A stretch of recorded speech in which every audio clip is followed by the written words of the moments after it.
Rachel Got West, it. welcome to Listening with Leaders. You are a consultant and a marketing consultant, and you have a really interesting journey that we're going to talk about. Your website is, I want to make sure I get this right, jrwconsulting.org, O-R-G. Yes.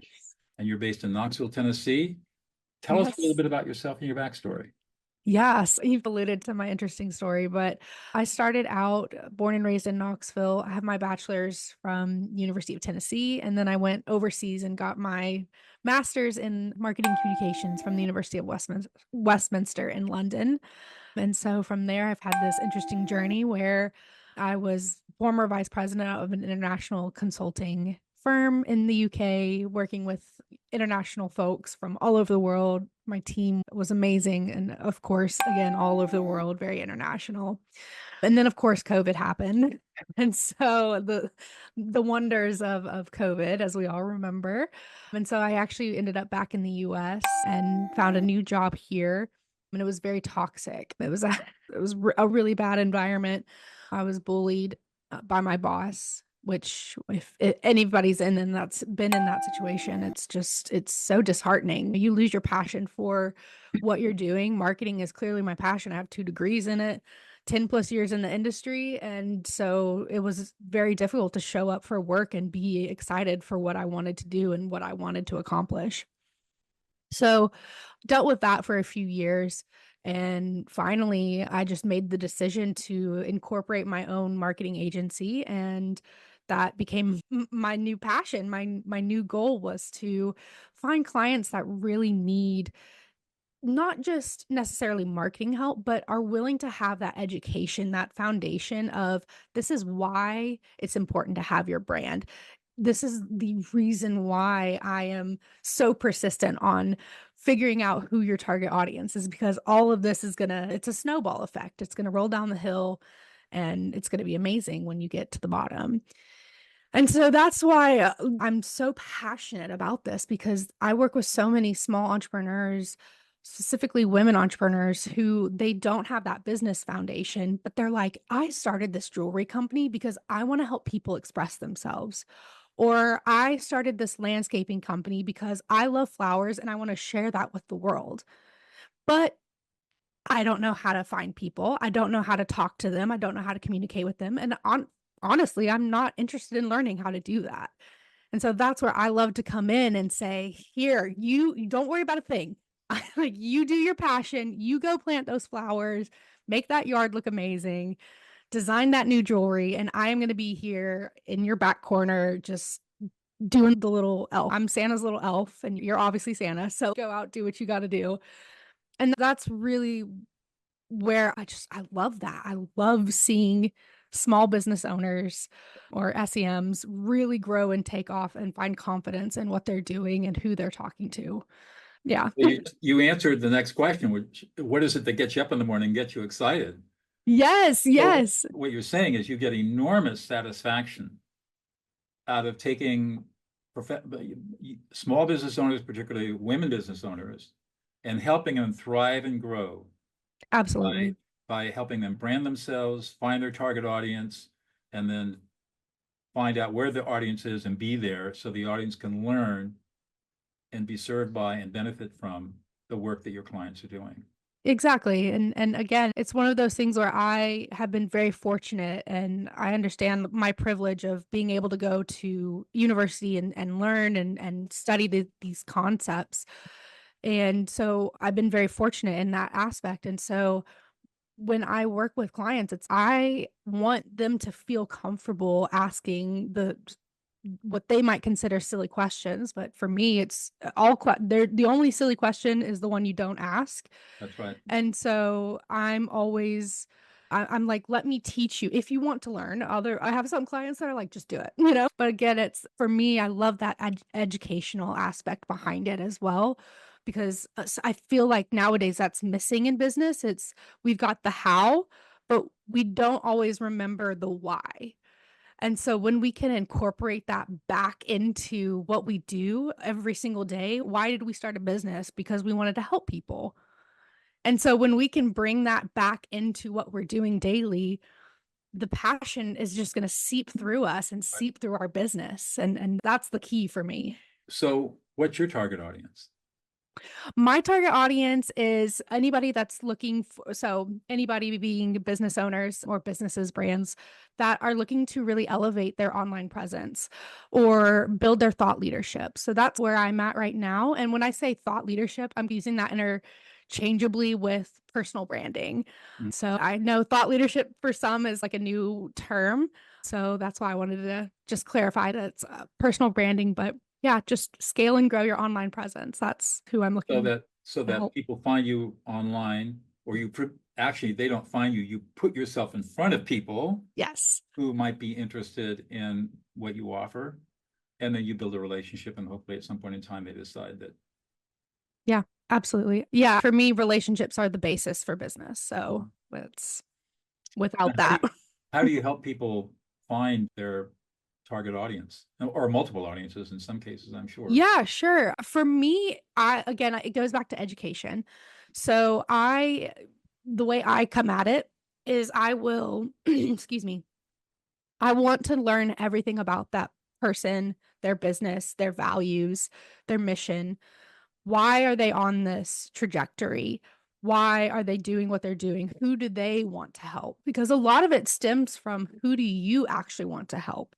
And then we base that on finding the target audience within the market. So obviously, if you're selling phones, you're going to look for people that want to need phones. So having that kind of break down a little Mhm. bit.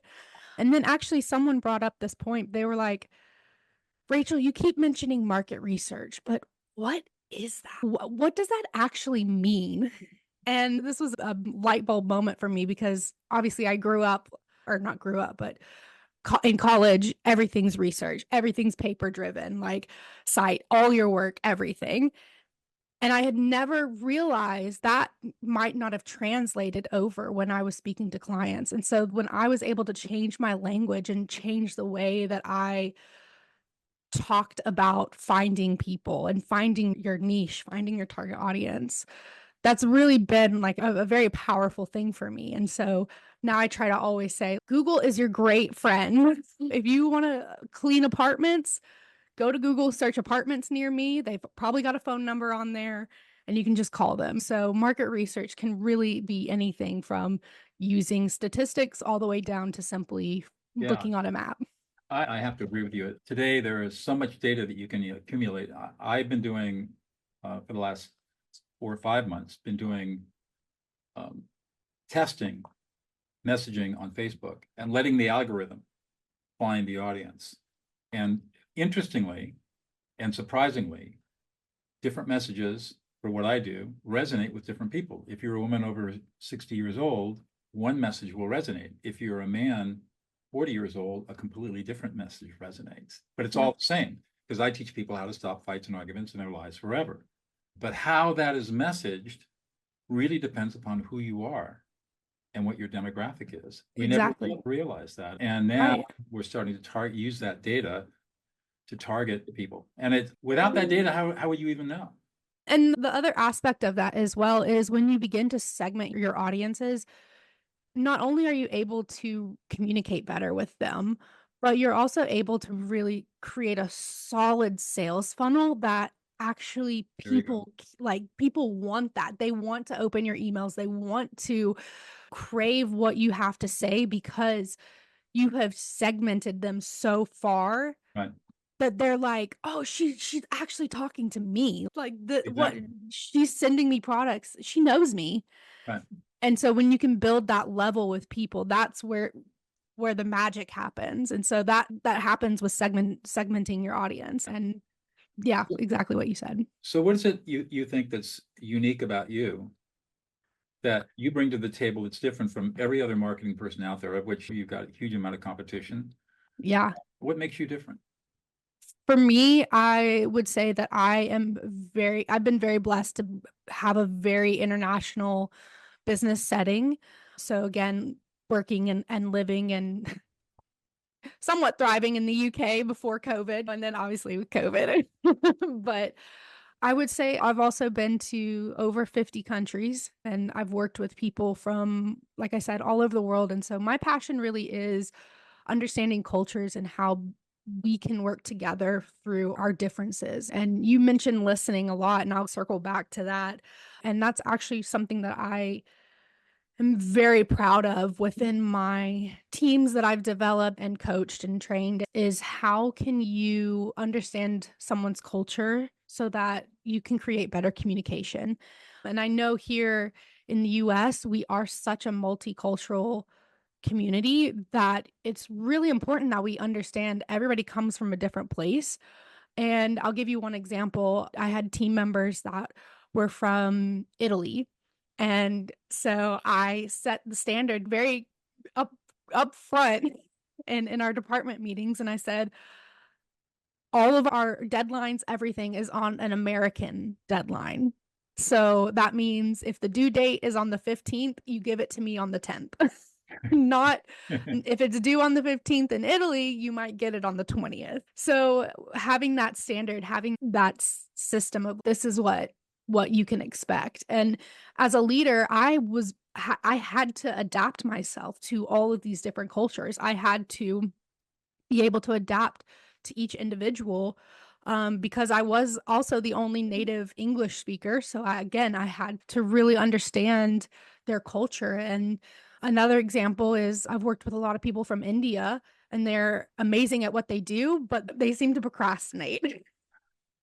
Yeah, And so time is a different word in India than it is anywhere else. So for me, anytime I had consultants working on a specific project and they were from India, I would bump up their deadline a little bit because I'm, again, very American. I want things done way early in advance. Like I don't want to procrastinate at all. I would be so anxious.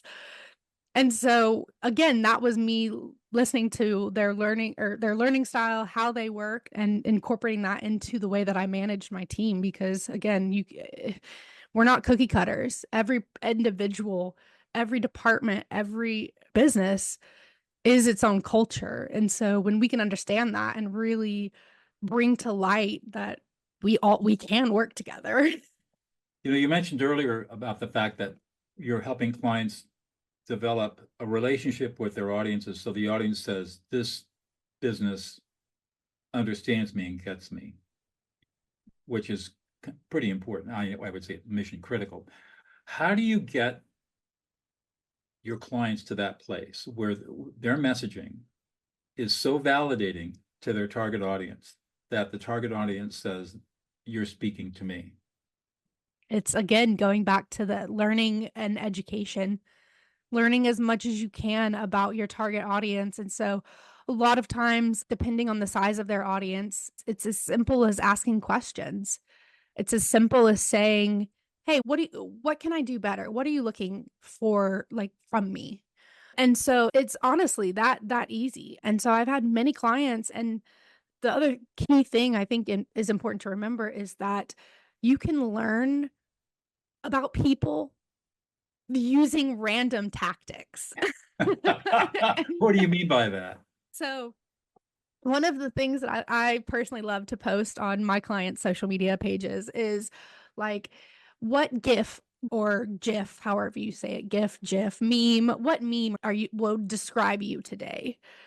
And so I can look at that and analyze that meme. And if it's funny, I know, okay, I can group this person, like I need more funny content. Or if it's, like, I could really use a pick me up. Okay, maybe I need an emotion or like an emotional appeal type of post next. So when you can use your audio or your platform to delve in deeper with your audience and really dig deep into who they are, what do they like, what do they dislike. You can tell so much about a person by the meme that they use, by the emoji they use. So that would suggest that whether you're on Facebook or Instagram or even TikTok, that you've got to have engagement.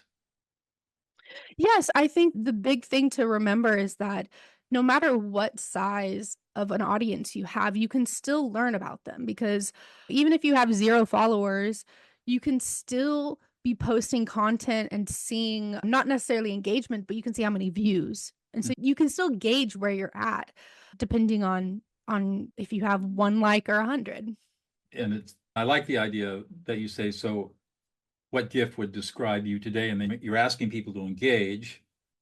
And if they are engaged, they'll put up something that an emoji or something that kind of shows them where they're at. And over time, you gather data about that, and you can get a sense of where people are coming from, and then Right. tailor your message them. If you were to define a successful marketing campaign for a client, Oh, what would that look like? I think success looks different for every single campaign, every single person. It's going to be I different. hate to be like, oh, I can't give you an answer for that. But I think it goes back to what were your goals at the beginning? What did you want to set out to achieve? Sometimes that is basic as or not basic, but it's as simple as vanity measures, like how many people are liking your post, how many people are commenting. That can be successful. If you get one like, that's success. And so when you're able to define what it looks like for you, then you can really start to gauge where you can go. So that strikes me that when you're engaging with your clients, you've got to be a good listener, because Absolutely. oftentimes your clients don't know what they want, right? Well, Absolutely. what's the process that you use to find out what's really going on? What does the client really want? What are the real interest, goals, and needs? Sure. So I think for me, it's the traditional consultation call, follow-up calls, things like that. But one of the things that I personally really like to do is I have this massive document. uh, and my clients will probably tell you it's not super fun for them, but it's basically a questionnaire where we really dive deep into their business. And I've had so many clients go through this questionnaire and say, I had never thought of that, or I had never put that thought with that. Mhm. Or and there things as basic as who do you look up to? Who are your idols? Going straight down into what is keeping you up at night. What are your fears? Why do you, if you feel stuck, why do you feel stuck? Where is that frustration, that disconnect happening? And so it's taking a look at that deeper picture and really saying, this is the core of who you are. And at the end of this giant questionnaire that normally takes 4 or 5 hours to fill out, what we get at yeah, it's detailed. What we get at the very end is a single concept, a single notion of what this brand is representing. And that nine times out of 10, it doesn't always have to be, but most of the time, that is the what ends up being the tagline for the brand or for the company is this core function, this core identity. And so again, that it's all connected. It's all connected and how we listen because again, in that interview or questionnaire, I'm sitting there taking notes furiously and they're just talking. It's me prompting when needing to, but really it's just understanding who they are, what they want to do and finding that core, finding that true identity. Once you've got all this information, and I presume that based on the goals that you and the client agreed to, you put together a plan. And then how do you help the client implement whatever plan is it that you've all agreed on? Oh, implementation's the fun part. That's that for me, that's the designing, that's the setting schedules up and getting all of that done. So I personally love the implementation and I think a lot of marketing agencies that you'll see are mostly doing the implementation. So social media management, Mhm. advertising, things along those what I call tools of marketing. So, How do you help your clients cut through all the noise? We're bombarded, right? yeah, Bombarded with cold email, bombarded everything. with text. You go down to social media and Yeah. you got 99% garbage that you have no interest in. And how do you find, if you're out there, how do you help your clients put the gem in front of it Yeah. that you want to put it in front of and cut through the noise? Sure. So again, it comes back to segmenting their audience. When they can say, I'll give you an example of a sales funnel, and that will probably make a little bit more sense. But if somebody downloads my lead magnet or somebody sends me a message on WhatsApp, I can trigger an automation or I can trigger the way that they are set up in my system and my CRM so that I can start collecting data immediately. So everything that they click on, I can track. Everything that they look at, I can track. Mhm.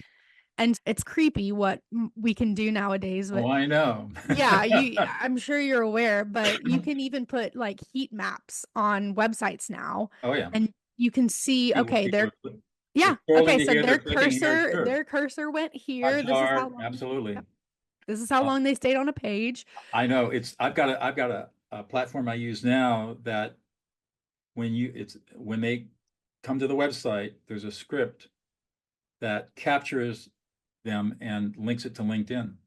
Yeah.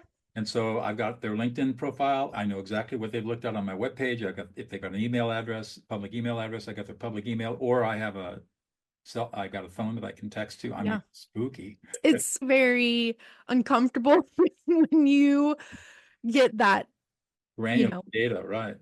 data is definitely a huge thing in and of itself, but looking at them from a marketing point of view, it's gold. It's how you can communicate with people, because honestly, there is not a single moment throughout the day, except for when you're sleeping, when you are not surrounded by advertisement or by clutter from advertising. I know.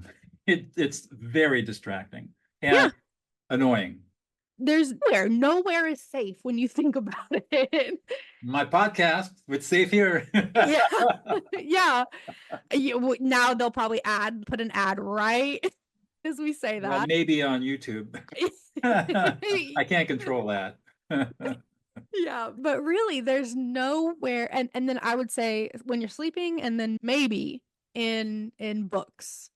But even on in books, they can do product placements. Like really, unless you're sleeping, there's nowhere safe from Right. this noise and clutter. And so when you are building your brand and building your business and you are thinking about this though, you can get so overwhelmed. It to the point where you don't make a move because it's that fear of the unknown. It's that imposter syndrome that comes up, and that's preventing you from making that next step, because you're like, no one's going to see my stuff anyway. Why should I do this? None of this matters. And so we have to break through that mindset and say, your audience is going to find you. You're going to find your audience. And it might take time, sure. I've had my business for 3 years and I have 380 followers on Instagram. But I've worked with accounts that have 150,000 followers, but she's had her business for 10 years. Mhm. So you really should, easier said than done, really shouldn't try to compare yourself, because it's But I think you just made another point, and that is that the kind of marketing you're talking about requires patience and persistence. easier said than done. Easier said than done. Which again, it's very difficult. I actually just wrote an article about this, is how we're so used to instant gratification That's right. that it's how can you grab someone's attention when all of this marketing noise, advertising noise, all of this is going around. And some papers used to say that you had about 3 seconds to capture someone's attention. And that was when I was in school, so about 5 years ago. And I think that is absolutely incorrect now. I would say you have less than a fourth of a second, to be quite honest. Because think of how fast that thumb is scrolling.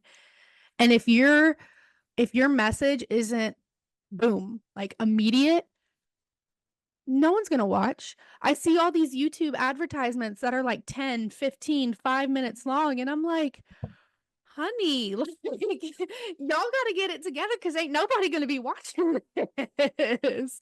And actually, one of my, sorry, so it's so random, but one of my favorite advertisements I've ever seen was an Arby's commercial, which they did a 1 second ad or a 5 second ad, and they just said meat. That's all they said, was just meat. And it was brilliant. I was like, this is amazing. We're gonna take a quick pause. I'll be right. So how do you decide how to catch somebody's attention? How do you decide to catch someone's attention? Yeah, in other words, we were talking about we see the people's attention spans are like their attention spans of a gnat, right? Yeah. Yeah. People are scrolling and flipping and they're just looking for, and then they stop. Something grabs them. Yeah. and they look, and maybe they make a decision, maybe they just keep moving. Because really, when people go online, they're looking to be entertained. They're Right. they're looking for distraction. They're bored. They don't want to be in Right. a relationship they're in, or they're bored at work. They're looking to be entertained and distracted because they don't want to focus. That seems to me to be a real challenge.